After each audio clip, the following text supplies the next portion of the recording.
No one came to my graduation. Not a single familiar face. Not a single voice calling my name. When the speakers echoed, Marissa Lowell, the row marked reserved for family gleamed under the sunlight, but remained as empty as if it had never been meant for me. I forced a smile for the camera, even though my chest felt like someone was crushing it with their bare hands. 3 days later, instead of a congratulations message, my mother sent exactly one text. Transfer $2,150 to organize Sophie's Sweet 16. That was it. As if I had never existed. Before I tell you what really happened after that graduation day, tell me where you're watching this video from and what time it is. I read every single comment. Now, let's go back to that afternoon in Portland, where I realized that hope is sometimes the very thing that keeps you trapped the longest. My name is Marissa Lowell, and I am 27 years old. I walked out of the stadium as the crowd began to thin. Laughter and announcements echoed as people called each other over for photos, and the smell of pastries drifting from buffet tables carried through the wind. All of it felt like a celebration meant for everyone, except me. Ruby ran up and hugged me again, her parents holding up their camera, snapping photos while smiling brightly. Marissa, come here, let my parents take another picture. I stood next to them for a few seconds, forcing a polite smile. Ruby glanced around again. Your family really hasn't shown up? They'll come later, I answered, soft as a breath, probably stuck in traffic. Lying had become a reflex, the kind of reflex built when you've grown used to never being chosen. On the walk to the parking lot, Portland's late afternoon light bathed everything in its familiar pale gold glow, reflecting off the streaks of rain still lingering from the morning drizzle. Silver balloons floated between parked cars. Some family somewhere cheered as they spotted their kid walking toward them. A little boy held a bouquet bigger than his whole face. I opened the door of my old Corolla, sat in the driver's seat, and looked into the mirror, my reflection blurred under the sunlight, as if it were asking me, "Why are you still hoping they'll show up?" I closed my eyes and tried to imagine my mom running toward me, Sophie smiling, my dad holding a bouquet. But the image evaporated like smoke. The truth was simple. If they wanted to be here, they would already be here. I started the engine, my hand still trembling slightly. In that moment, I didn't know what hurt more, the fact that they didn't come, or the fact that I still hoped they would. This wasn't the first time it'd been abandoned. It was just the first time I finally looked straight at it. The Portland afternoon sun stretched across the campus yard, forming shimmering gold bands over the damp concrete. Students gathered in clusters, laughter bursting like confetti. People talked about dinner plans, about restaurants where tables were already reserved, and about family cars waiting out front. Ruby ran toward me, her red hair glowing under the sunlight. Oh my God. Marissa, you did it, she shouted, throwing her arms around me. Ruby's parents followed behind, both raising their phones to take pictures. Look at our amazing girl, Ruby's mother said excitedly, then turned to me. Marissa, come here, let me get you in the photo too. I stepped closer, forcing a reluctant smile as the camera clicked. For a few brief seconds, I was placed inside a picture of a family, one that wasn't mine. Ruby glanced around, her brows lowering slightly. Your family really is on the way, right? That question felt like someone pressing a thumb into a fresh wound. They'll be here later, I said, my voice as light as wind. Probably stuck in traffic. But we both knew there was no traffic. They just didn't want to come. As I walked across the grassy path leading down to the parking lot, balloon strings swayed in the breeze. Every student's face seemed to shine, hugging oversized bouquets, rushing toward families who waited with open arms. And me? I had to dig for my keys in my tote bag, pretending I was completely fine. My old Corolla was parked beneath a cherry blossom tree, petals scattered across the windshield. When I opened the door, heat rushed out, mixed with the scent of old faux leather. I sat down and shut the door, the small space instantly swallowed all outside sound. All that remained was the rhythm of my own breathing and the uneven thud of my heartbeat. Through the rearview mirror, I saw my own reflection blurred by sunlight filtering through the layer of cherry blossoms. My eyes were slightly swollen from holding back tears, but deep inside was something else. Hope. The most foolish thing in the world is still hoping. I closed my eyes, and I imagined my mom running toward me, holding a small gift basket.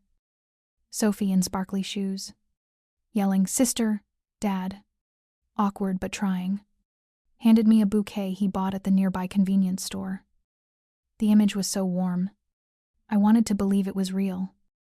But when I opened my eyes, the parking lot was still empty, the car beside mine still locked, and the back seat still vacant, just like every other time.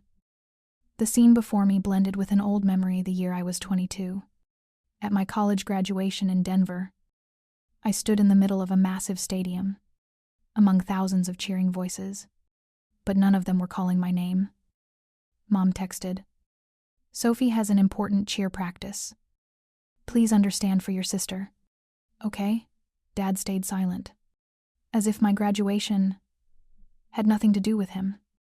I remembered looking around just like today, only to feel that same familiar emptiness. When you've been abandoned enough times, you start believing it's normal. I started the car but didn't drive. My hand rested on the steering wheel as a supposedly harmless memory resurfaced. When I was 19, my mom stood in the kitchen and shouted toward the living room, "Marissa, give me your SSN. I'm filling out scholarship paperwork for you." I handed it over immediately. No suspicion. No questions. When you grow up in a family where responsibility is disguised as love, you'll do anything to avoid disappointing them. That day, I unknowingly handed my mother the key that would unlock every disaster that came afterward. But I didn't know it then. The road home was unusually quiet. The late-day sun glazed the bookstore windows, the cafe glass fronts, making everything look like it was melting. When I opened the door to my apartment, the silence was so deep, I could hear the wooden floor expanding beneath my feet. I placed my diploma on the table, the dark blue leather cover standing out in the small room.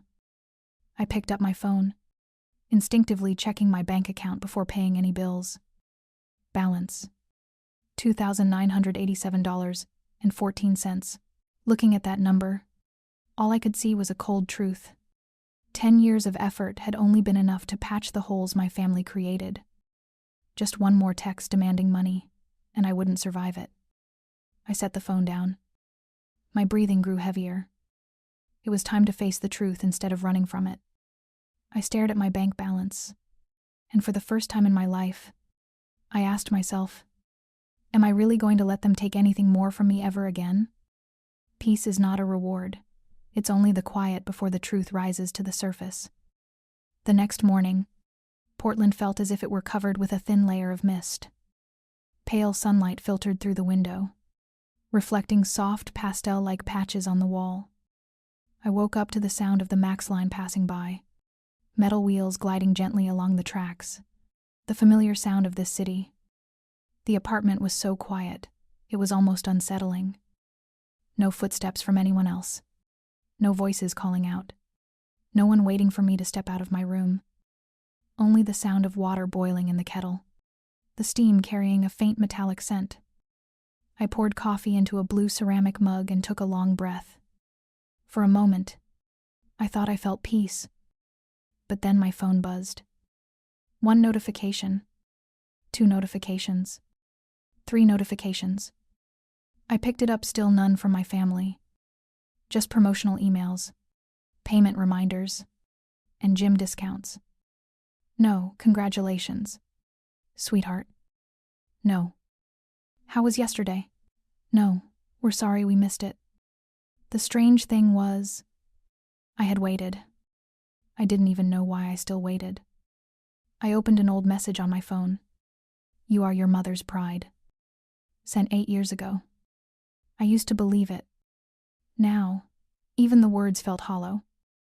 I sat down at the table, hands wrapped around the warm mug. The peace I thought I had turned out to be only the silence before everything fell apart. 8:03 a.m. A message from Mom, Janet. Just one sentence. Short like a sticky note slapped on a fridge. Take care of Sophie for me. I'm tied up. No asking how I felt after graduation. No mention of yesterday. Not even the bare minimum of motherly concern. I sat still, staring at that line, the way someone stares at the culprit of wounds they've spent years trying to bandage. Janet always spoke like that, soft, gentle, but sounding like a command coated in sugar. The kind of tone that makes you feel like if you refuse, you're the bad one. I looked away from the screen, but her words kept echoing. Take care of Sophie for me. It was always Sophie. I only existed when they needed something from me. I leaned back in the chair, letting my mind drift to earlier years' memories like tiny needles. When I was 13 years old, winter in Denver was so cold the skin on my hands cracked. I had one thick coat, my only one. One morning, Mom said, "Let Sophie borrow it. You handle the cold better." I went to school in a thin jacket, trembling so hard my teeth chattered. When I was 16, I had just finished a shift at the bookstore, the smell of new paper still clinging to my hands. Mom called. "Sophie wants to get her nails done. Can you send me $60? I sent it. Back then, I didn't even know what it felt like to buy myself something I liked. When I was 19, Dad supposedly needed a medical checkup. I sent $200, only to later find out he never had an appointment. When I was 22, Sophie needed a prom dress. I sent $150, then survived on instant noodles for a week. Every time it ended with, "You're the oldest. You can help." No one asked if I was okay, if I had enough, if I wanted to. Those phrases were the soft chains that tied me through my entire youth. 9:14 a.m. Ping. A new email. I read the subject line, and a chill slid down my spine. Confirmation. Account information has been updated. From a bank in Denver. I frowned. I hadn't used that bank in years. I hadn't updated anything. I opened the email, the familiar interface with the dark blue logo, the small text at the bottom saying Branch 44 Denver. DZO. For a few seconds, my heart thudded harder for no concrete reason. A strange intuition, vague yet unmistakable. Why do I feel like something's wrong? I brushed it off. Maybe someone typed the wrong email. Maybe it was spam. Maybe I was being overly sensitive. I archived it. The email disappeared instantly. But the feeling didn't. Around noon, Ruby called. Her voice was bright but lowered when she asked, "Marissa, are you really okay?" I laughed. "Yeah, just tired." Ruby was silent for a few seconds, then said, "Do you realize something? Every time your family hurts you, you always say, 'I'm fine.' But your eyes never say that." I turned away, looking at the light falling across the floor. I didn't want to cry, but something tightened in my chest. Ruby continued, "A family that loves you would never make you feel guilty for just wanting to live your own life." Her words pierced through the armor E'd worn for years. I swallowed the lump rising in my throat. I don't know, Ruby. But the truth was, I did know. I just wasn't ready to admit it. That afternoon, I cleaned the drawer near the door, the place where I usually kept mail and little random things. I found something that made me freeze. A key. Not a new key.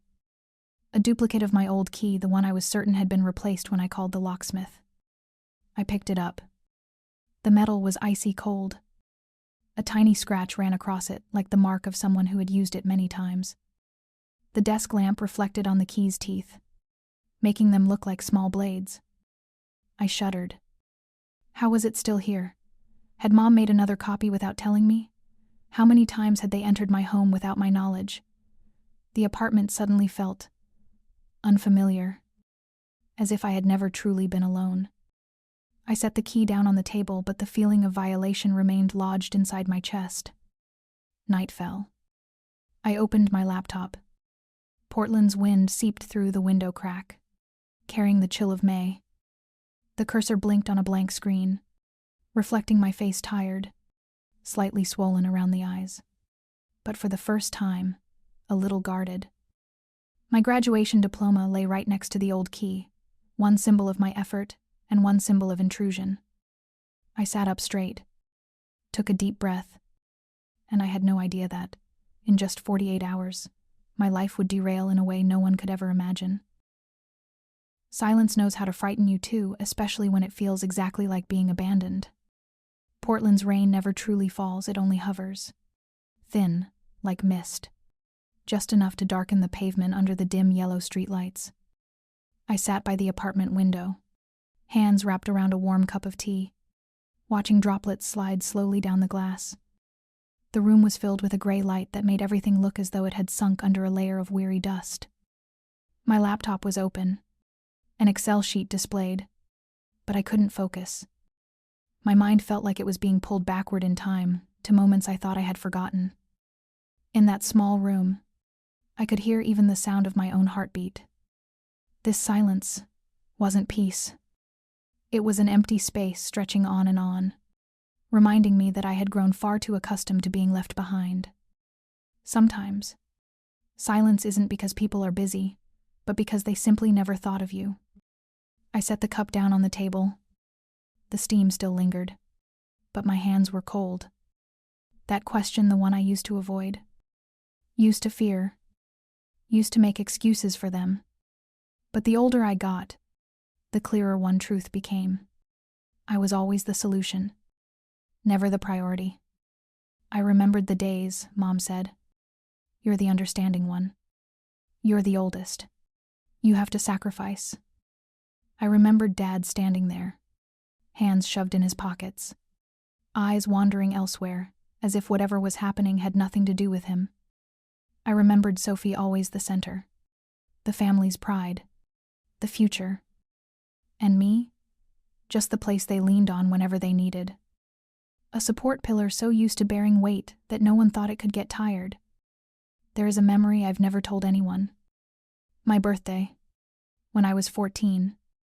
I wanted a small celebration, just a vanilla cake, a few candles, and one hug.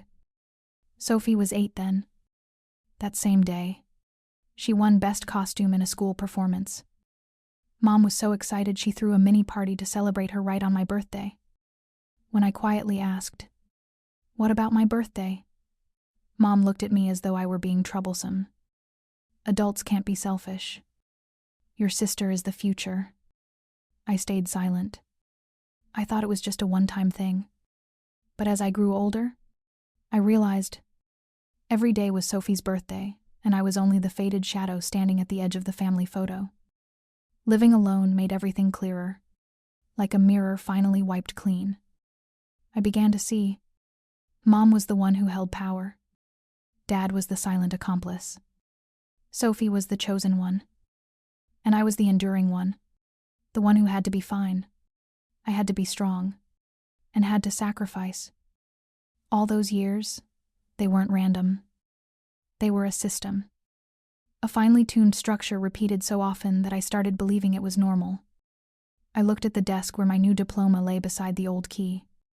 One symbol of my effort. One symbol of their intrusion. The contrast made something inside me click.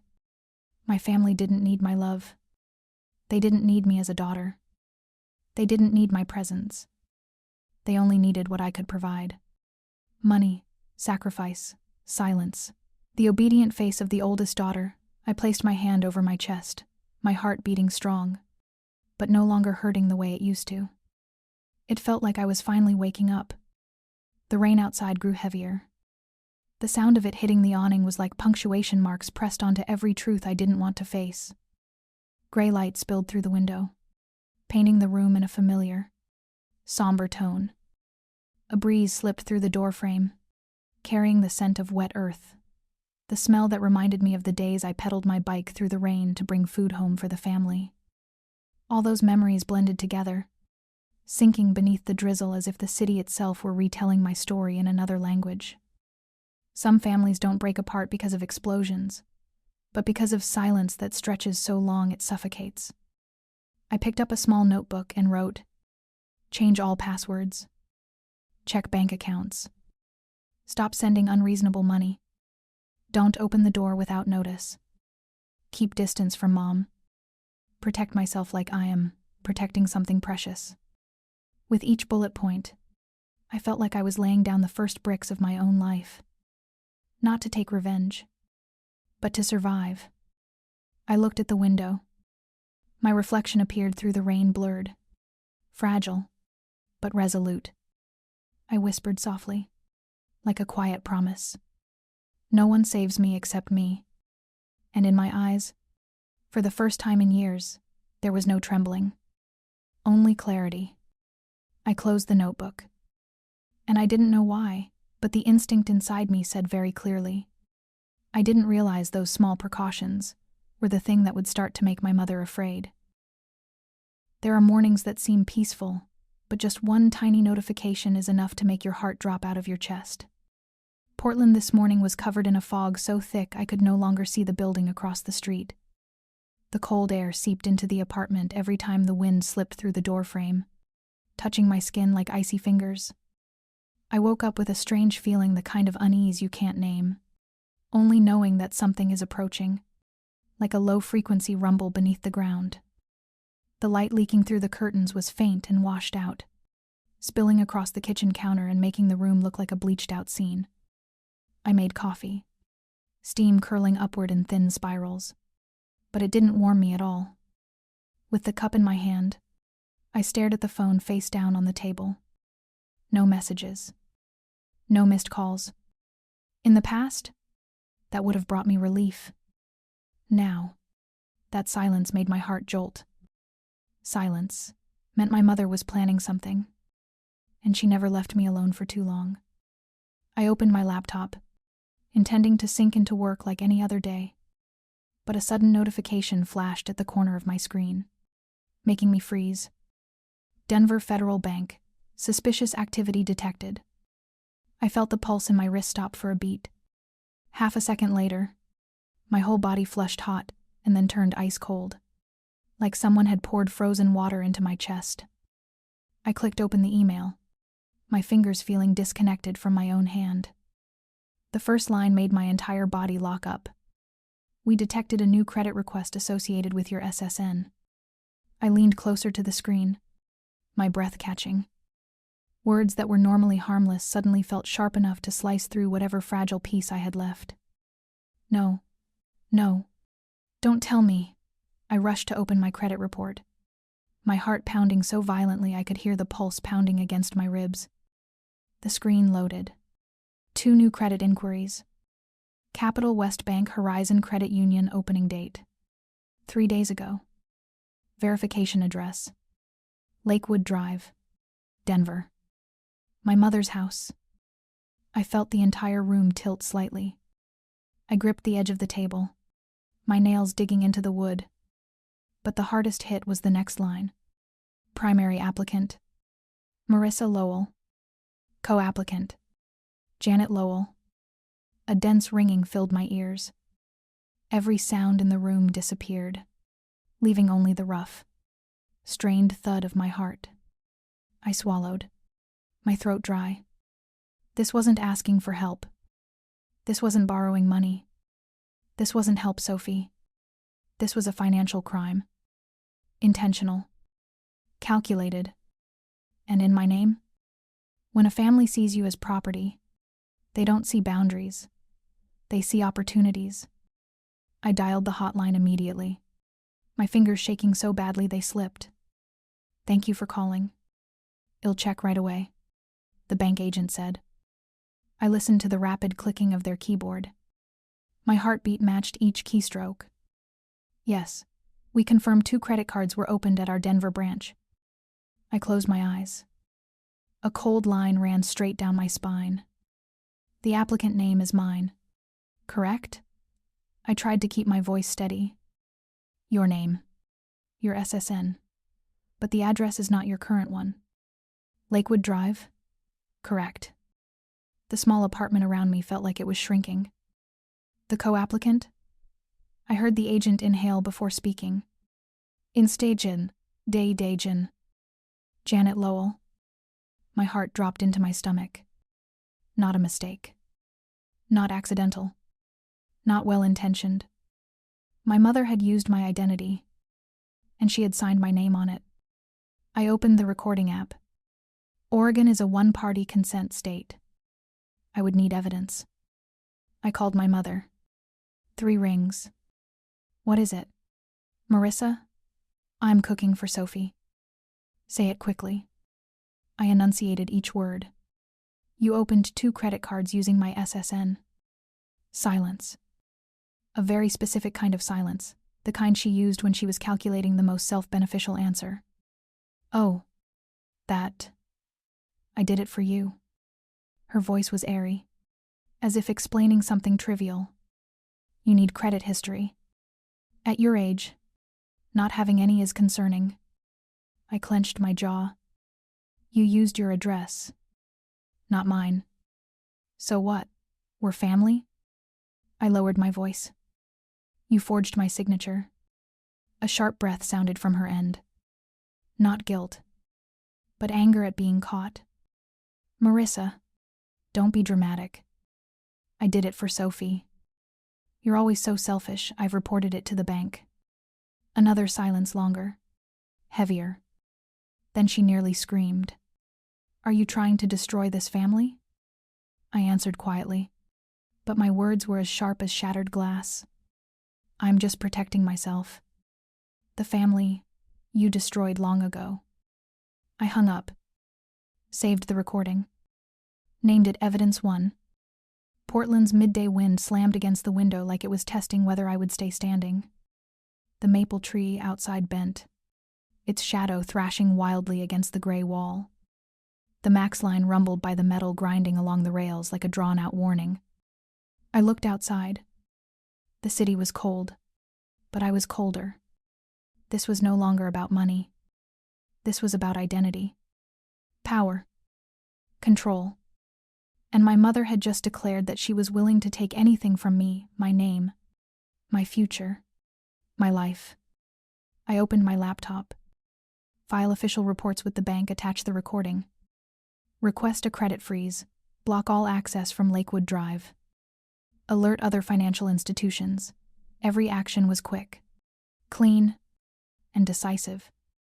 No more trembling from someone afraid of losing her family. Only the determination of someone reclaiming her life. I had just set my phone on the table when it lit up. A message. Not from my mother. Not from the bank. The text read, Ms. Lowell, this is the Denver Police Department. We need to discuss your credit file. Please respond as soon as possible. No emoji. No explanation. Just a notification. Short. Sharp. Cold. I stared at the screen, my palms damp with sweat. If the police were reaching out, what was coming next? Portland's light filtered through the rain, casting a long, pale stripe across the table. I stood still for a long moment, listening to the wind howl around the apartment, hearing my heart beat in steady, tightened thumps. And I understood one thing. This time, it wasn't the bank calling. It was the police. The truth never knocks gently. It walks in like a storm and sweeps away everything you thought was family. The phone was still lit on the table. I stared at the words Denver Police Department, and my heart seemed to slip out of rhythm. I swallowed hard. Pressed call. Detective Ramirez speaking. A deep male voice. Firm. Without a trace of hesitation. I introduced myself. He responded immediately. Thank you for calling quickly.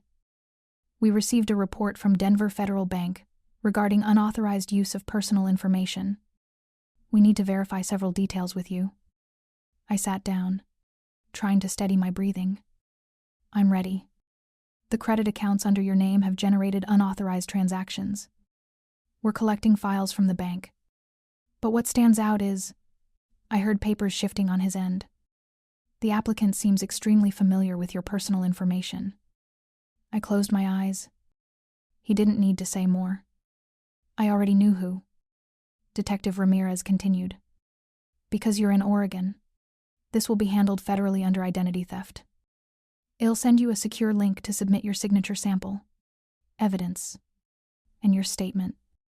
I opened my laptop and accessed the link. The system requested signature sample scanned ID, a photo of my current apartment to verify my real address, the recorded call with my mother, a screenshot of the bank email I uploaded each file. My hands shaking slightly, but my mind sharper than ever. The detective added, well, compare the signature and ID with the documents filed at the Denver branch. If they don't match, this becomes a state-level fraud case. I inhaled deeply. For the first time, I felt like I had the right to stand on my own side. Ramirez paused before asking, are you aware of the charge of $4,780 at Rowan Event Hall? I almost laughed. A bitter, thin, painful laugh. Rowan Event Hall, the exact place Sophie held her Sweet 16 with the purple balloons. Neon dance floor, private DJ, and buffet spread long enough to resemble a hotel line. So, it wasn't just using my name, not just using my SSN. My mother had used my identity to pay for the most extravagant event of my sister's life. I replied, no, I did not authorize any such charge. Thank you. We needed that confirmation for the record.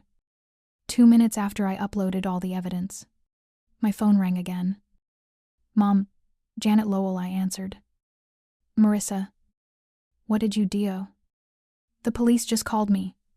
No longer the cold, controlling voice she always used. Now it was raw panic. I stayed silent and let her continue. Do you know what they're saying? They said I used your name wrong. They said I could be charged. What on earth are you doing? I'm protecting myself. Protecting yourself from WHO. From me? I gave birth to you, and this is how you treat me. Her voice cracked, shifting into self-pity, the manipulative victim mode I had witnessed so many times. You are tearing this family apart. Marissa, I whispered. This family has been broken for a long time. You just never noticed. Silence. Long and frightening. Then she hung up. No apology. No explanation. Just escape. A toxic mother fears two things: losing control and being seen clearly. I didn't wait long. My father's number appeared on the screen. I picked up. His face showed he was tired and confused. Marissa, about your mother. I didn't think things were this serious. I didn't cry. I didn't blame. I simply asked, did you know Mom used my name? He swallowed. I thought, she was just co-signing.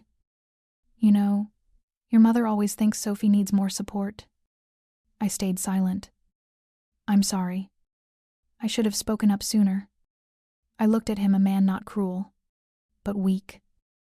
A man who loved his children but feared his wife. A man who saw wrong but didn't dare to stand against it. The call ended with a sentence I will never forget. If I'm being honest, your mother planned this before you even came back to Portland. And that sentence struck like a blade. I was drinking water when the phone rang again. Detective Ramirez. Miss Lowell, we've just reviewed the security footage. I shot upright.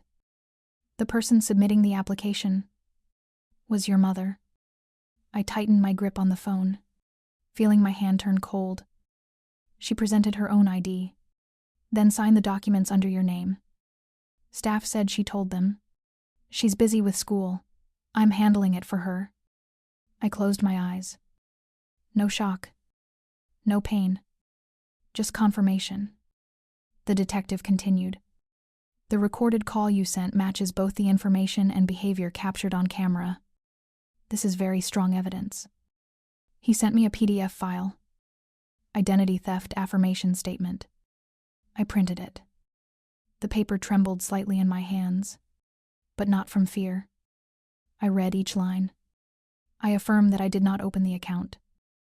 I affirm that the signature is not mine. I request a credit freeze. I request maximum identity protection. I request an investigation of the applicant. I signed, Marissa A. Lowell. And in the moment the ink seeped into the page, I felt myself stepping out of my family's shadow. No more hoping they would change. No more clinging. No more fear. I chose to stand for myself. The detective spoke slowly, his voice lowering. You should prepare yourself. When we contact Janet, she will not take it lightly. A shiver ran down my spine. I knew he wasn't exaggerating. I knew my mother would fight to keep her true face hidden, and she would not go quietly. The moment I ended the call, my phone lit up again. Janet Lowell, calling. The screen reflected on my face like a spotlight, exposing a truth I could no longer avoid. I took a deep breath. This was no longer a mother calling her daughter. This was a cornered manipulator trying to seize back control. And that call was the first time my mother lost her power over me. When secrets are dragged into the light, power doesn't disappear immediately. It screams, thrashes, and then collapses in front of everyone. My phone had barely cooled after the call with the detective when it lit up again. Janet Lowell, calling. I didn't dodge it. I answered. Marissa, what did you just do? Her voice burst out like a glass door slammed by the wind. But under the anger, I heard the panic bubbling through. The police called me. The police. Marissa, do you know what they asked? What did you report? Are you trying to throw your own mother in jail? I kept my voice steady, partly because I was out of patience, partly because I was simply tired. I told the truth. Truth what? How could you?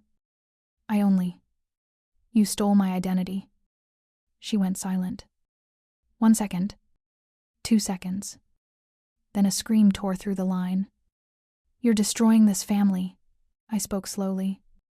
A family can't be built on lies. Mom.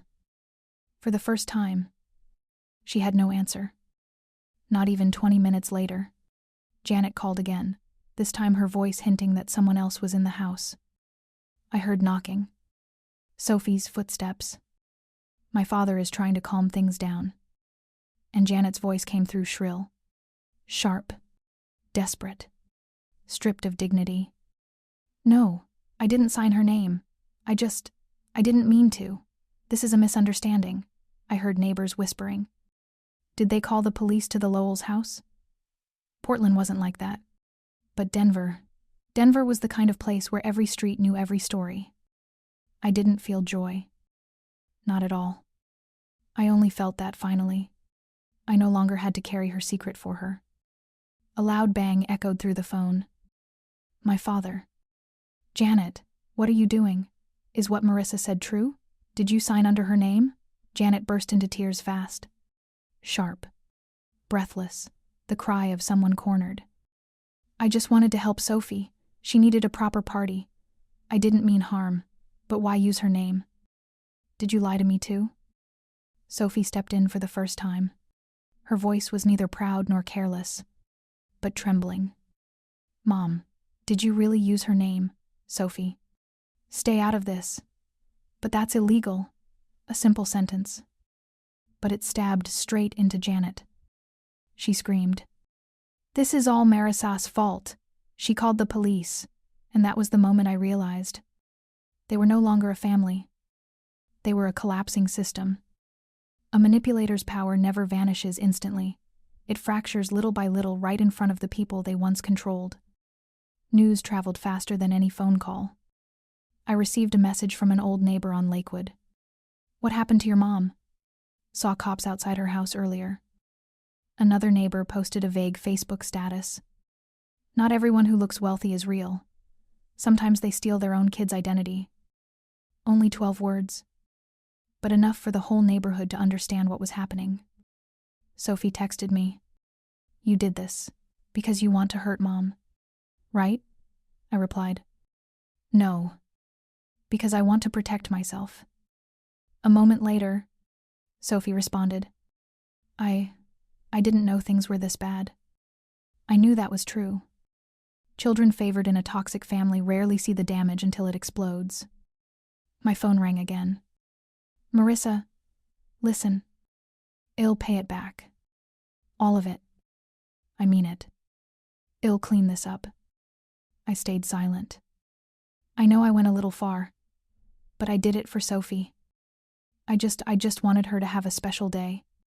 I asked, "And what about me?" One simple question. But it peeled away the entire truth.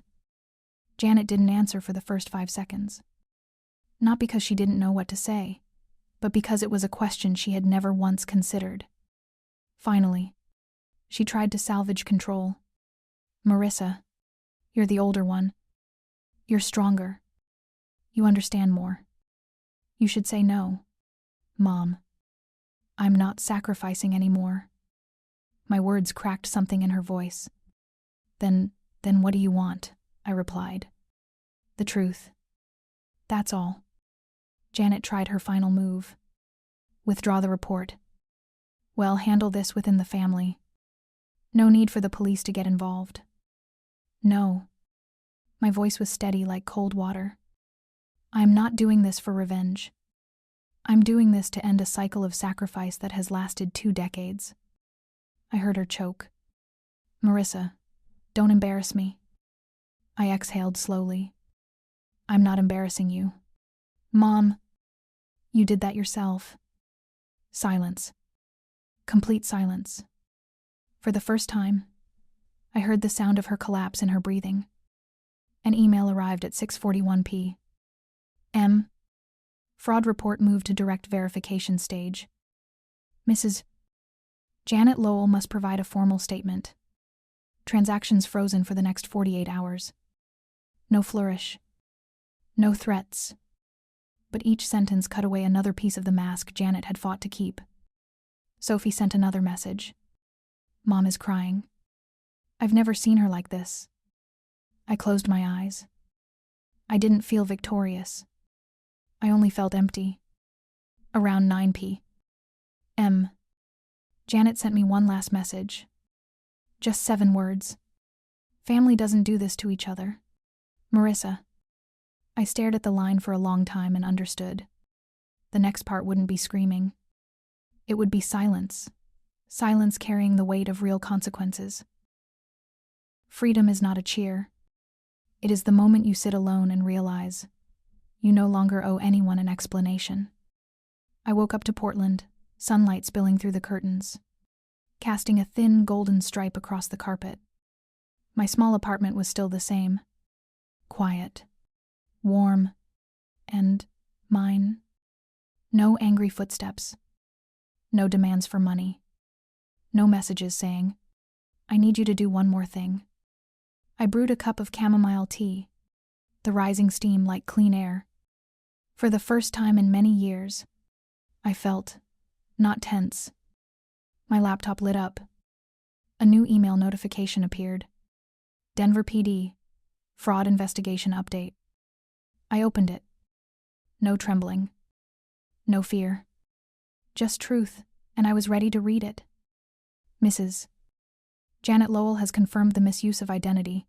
I read each line, and relief washed through me so deeply, my heartbeat slowed. The transactions had been frozen. My records were placed under priority protection. The bank would send the final report after completing signature verification. No dramatic wording. No heavy verdict. Just cold lines of text.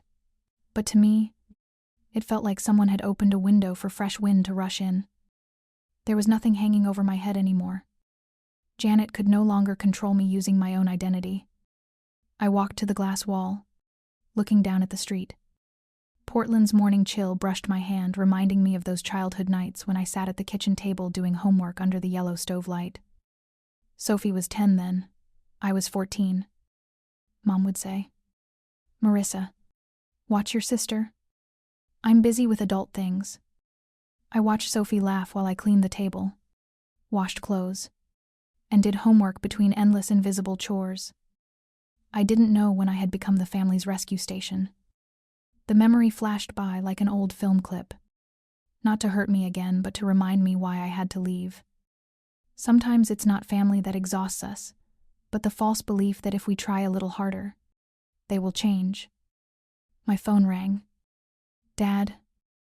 I hesitated for a moment, then answered. Marissa, are you okay? His voice was hoarse, sleepless. I'm okay. About your mother. I'm sorry. I didn't know things had gone this far. I leaned back in my chair. The daughter I used to be would have cried hearing this apology. But the me now simply listened. I know I wasn't strong enough to stop your mother. I saw everything fall on your shoulders for years. I should have stood up and protected you. He paused, swallowing something heavy. I just want you to know, I'm proud of you. Not because you're successful, but because you finally chose yourself. For the first time, someone in my family said that without conditions attached. I replied, thank you, Dad. Nothing more. Nothing less. A small closure, just enough. My laptop pinged. A new email. From Sophie. Hey, I'm sorry. I've never seen Mom like that. I didn't know things were that bad. I think I'll start seeing a therapist to understand myself more.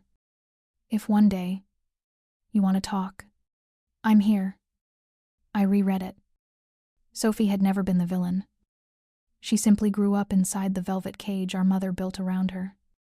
I responded, I hope you'll be okay. No promises. No opening. No closing. Just the truth. I stood up and opened my desk drawer. I placed 3 things on the wall. The PD email confirming Janet's violation, the credit freeze document, the photo of me standing alone at graduation. 3 items, 3 chapters of one story. I survived. I protected myself. I chose peace. I pinned them beside the Portland skyline frame. A new foundation. A new chapter. The next morning, I put on my caramel trench coat, grabbed my laptop bag, and stepped out. No more feeling like I was escaping. No fear that my mother had a spare key. No one was standing in the hallway. No one waiting to ask for money. Just Portland with thin fog hugging the sidewalks and bicycles gliding by. My new job, Vantage Data Labs, was only a 12-minute walk from home. When I stepped through the doors, the receptionist smiled. Welcome to your first day, Marissa. I smiled back. A real smile, no mask. No tension. In the small meeting room, I opened my first slide, my hands steady. I was no longer the daughter who had to be strong for everyone else. I was Marissa Lowell, the woman building her own life. That afternoon, when the sunlight softened, I walked to the Max station near Waterfront Park. I sat on a wooden bench, watching the water flow beneath the steel bridge. I thought, I used to believe family was the anchor that held me steady. Now I understand sometimes that anchor makes you sink. And letting go is not betrayal. Letting go is how you keep living. I exhaled long and light. My heart wasn't resisting anymore. It no longer wanted to fix the unfixable. When night fell, I returned to my apartment. My laptop lit up again. A new email. Denver Federal Bank. Final document for verification. I clicked it. Not legal paperwork. Not invoices. But a PDF titled, Recorded Statement, Janet M. Lowell. I opened it. A blank screen. Then the audio began. And the voice I heard was something I never thought I would ever get to hear. There are words that aren't meant to forgive, but to close a chapter of life. I clicked open the PDF file. Recorded statement, Janet M. Lowell. The screen stayed white for a few seconds before the audio began. It wasn't the voice of the mother I knew. There was no commanding tone, no sharp pitch she used whenever she wanted control. Just a tired exhale, as if for the first time in many years, she was facing herself. I used my daughter's name to open the account. Her voice trembled, broken in places. Not because she's weak, but because I thought she wouldn't fight back. I stood still, not shocked, not angry, just a quiet acceptance, like placing down an old page you've carried for too long. She continued, I did it for Sophie. I always thought Marissa was stronger and better at enduring. I thought she would understand. That sentence echoed in my head, not sharp like a blade, not like the usual blaming tone. Just a woman trying to cling to any justification so she wouldn't have to face the truth. She had crossed a line a mother should never cross. I sat on the edge of my bed, my hands resting on my thighs. If I had heard these words years ago, I might have cried, begged, and searched for a way to forgive. But now, no tears fell. No cracks formed inside me. I no longer heard Janet's voice as judgment. I heard it as the closing paragraph of a heavy book it carried far too long. It wasn't an apology, but it wasn't an accusation anymore, either. It was simply the truth, spoken out loud for the first time. And sometimes, that alone is enough to set your heart free. I looked outside the window, Portland colored in a thin wash of gray-blue evening. The last yellow leaves spiraled along the wind near Waterfront Park. In that moment, I fully understood something it took me 27 years to learn. I didn't win against my mother. I just stopped choosing to lose. Freedom isn't shouting. I was right. Freedom is when you no longer need validation from the person who hurt you. Freedom is when you no longer run toward them and no longer run away either. Freedom is when you stand still and see that you are enough.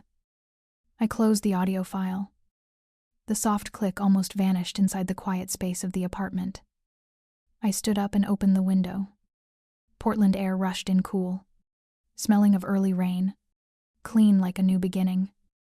My life, finally, was no longer defined by anyone's demands, expectations, or conditions. Tomorrow, I would go back to Vantage Data Labs. Tomorrow, I would walk again down the maple-lined street. Tomorrow, the world would go on, but I would be different. I had rewritten my own story. If you've ever had to leave a relationship, even family, to save what was left of yourself, you are not wrong. You are not selfish. You are simply living.